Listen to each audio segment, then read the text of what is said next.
The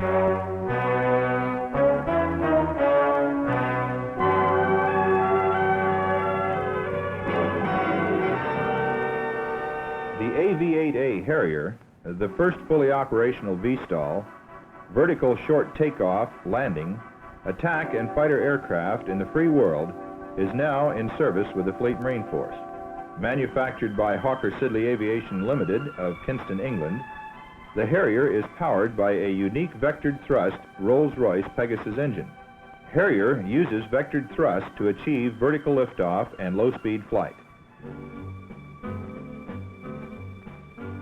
4 rotatable nozzles, 2 on each side of the aircraft fuselage, can be rotated through an arc of 100 degrees by a single lever in the cockpit. The nozzles are positioned downward for vertical, hovering, and low-speed flight.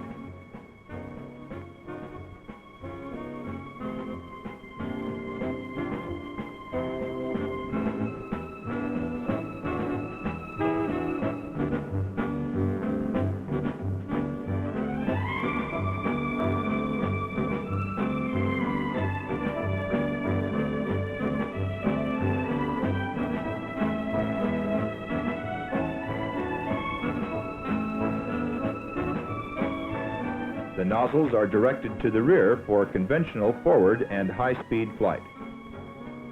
Harrier can fly to the target at over 500 knots.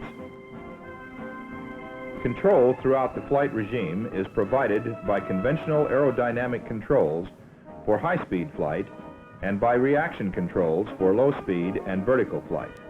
The Marine Corps has had a long-standing requirement for an aircraft such as the Harrier to provide essential close air support during all phases of amphibious operations.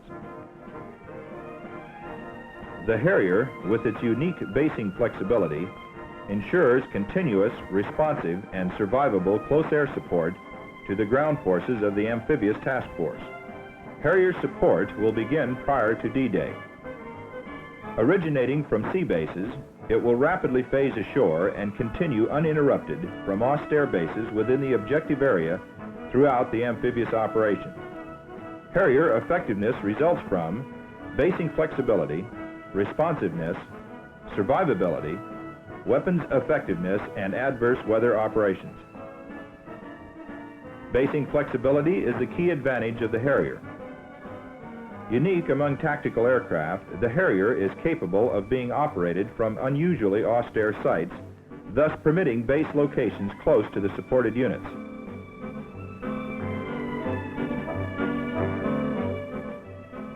Harrier responsiveness results from basing flexibility. By operating from forward bases close to combat troops, Harrier reduces to a minimum the time required to fly from base to target. Harrier responsiveness also permits simplified command and control procedures. Harrier is highly survivable. By operating from small, dispersed, easily concealed sites for short periods of time, the AV-8A will be difficult to detect and attack.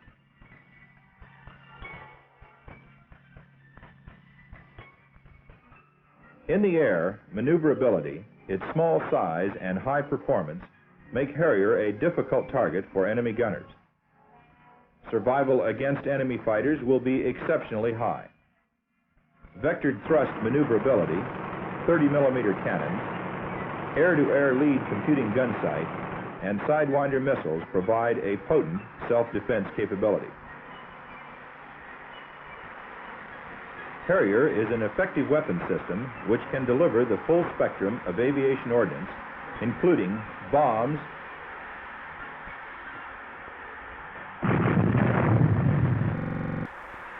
guns, and rockets. It can deliver these weapons with devastating accuracy.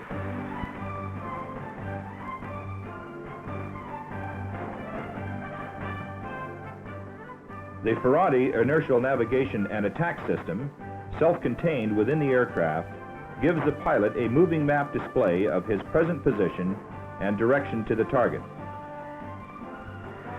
He can descend through cloud layers for visual acquisition and, using a heads-up display gun sight projected on the windscreen, deliver a wide variety of ordnance.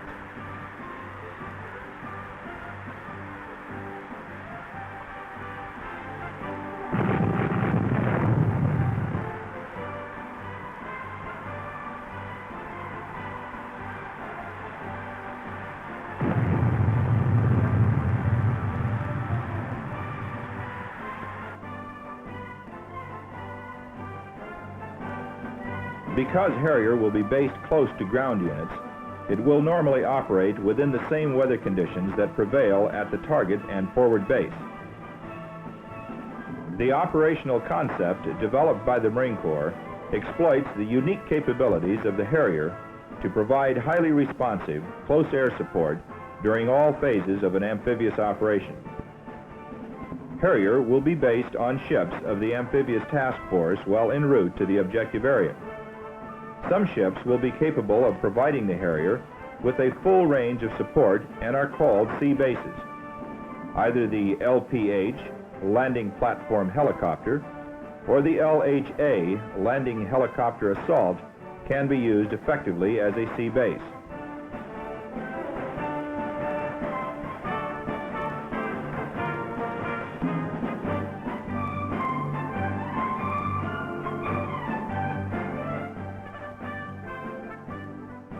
When dispersal at sea on smaller ships is required, Harriers are based on sea platforms.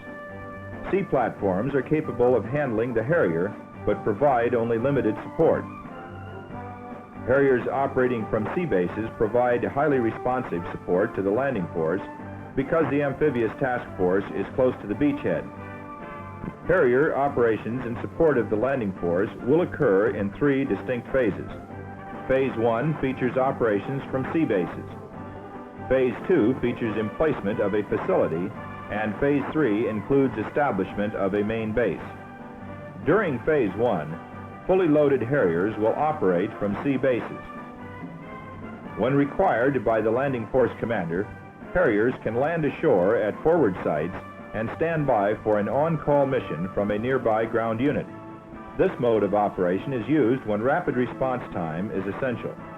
By operating close to ground units, which are fully integrated into the Marine Corps Air Command and Control System, the Harrier is immediately responsive to air support requests. When assigned a mission, Harrier will deliver ordnance on target and return to a sea base to rearm and refuel.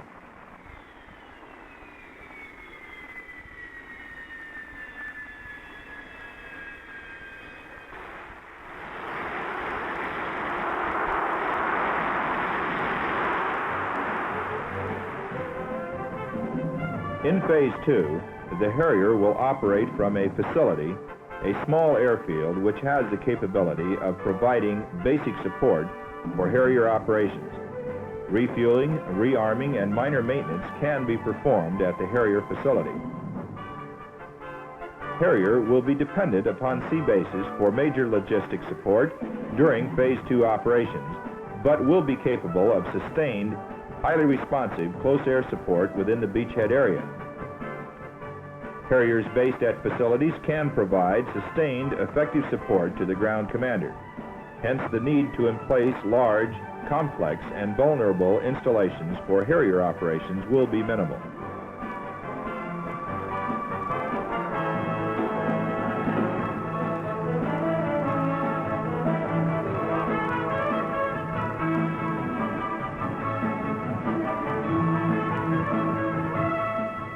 As the amphibious operation develops, Harrier will enter Phase 3 deployment, the establishment of the main base.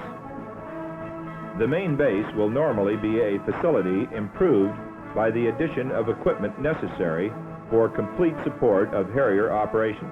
Once the main base is established, Harrier will be independent of the sea bases and capable of operations from facilities and forward sites supported from the main base. It is noteworthy that the main base with complete Harrier support is considerably smaller than the most austere base which will support conventional fixed-wing aircraft.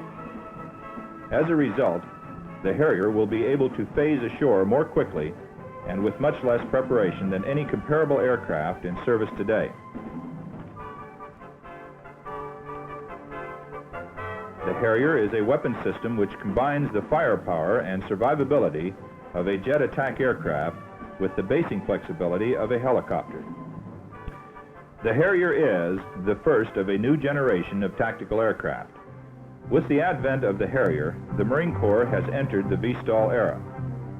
VSTOL provides a vastly increased flexibility and capability in tactical aviation, flexible basing, quick response to the ground commander's needs, and versatile firepower. With Harrier in the Fleet Marine Forces, marine aviation is better equipped than ever before to support the landing forces in the attainment of our national objectives.